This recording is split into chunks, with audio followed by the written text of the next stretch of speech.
پرویز ارزوقل یک دانشجوی توجیک که یک تلسکوپ خریده و چند وقت باز ساکنان و میمانان دوشنبه را به استرو اکسکورسیا یعنی تماشای ستاره های آسمانی دعوت میکند.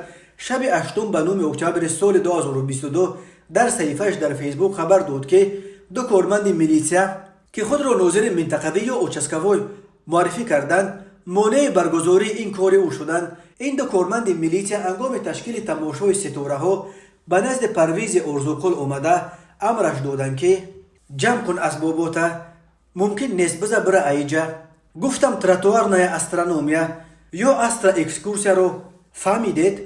گفتند ها. پرسیدم برای چی ممکن نیست و در کدام قانون آورده شده است که ترغیب علم و فن و استرا اکسکورسیا با تلسکوپ من است؟ سوال نتی ممکن نیست گفتیم تمام دیگر نیو ایجا. این حادثه در حال رخ داد که پرزیدنت تاجیکستان سالهای 2020-2040 رو 20 ساله آموزش و رشد فنهای طبیعت شناسی دقیق و ریاضی اعلام کرده است. یک بخش این 20 ساله محض ترغیب علم و فناوری است. پرویز ارزوقل که اکسکورسیایش را به صورت رایگان دایر میکند از این ماجرایی که کارمندان میلیسا به سرش آوردند ناراحت شده است.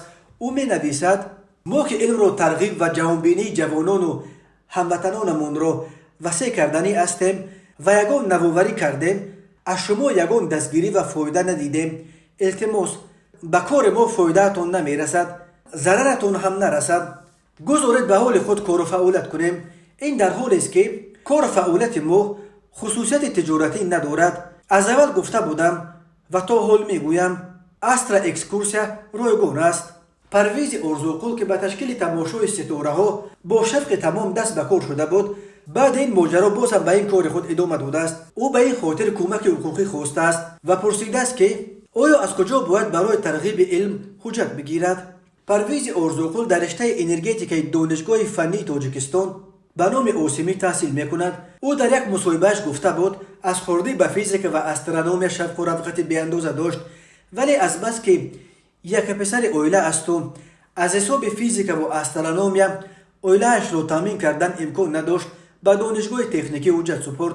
پرویز ارزوقل اخیراً بعد خریدن یک تلسکوپ همه را دعوت کرده بود که شبانه ها برای تماشای ستاره ها بیایند.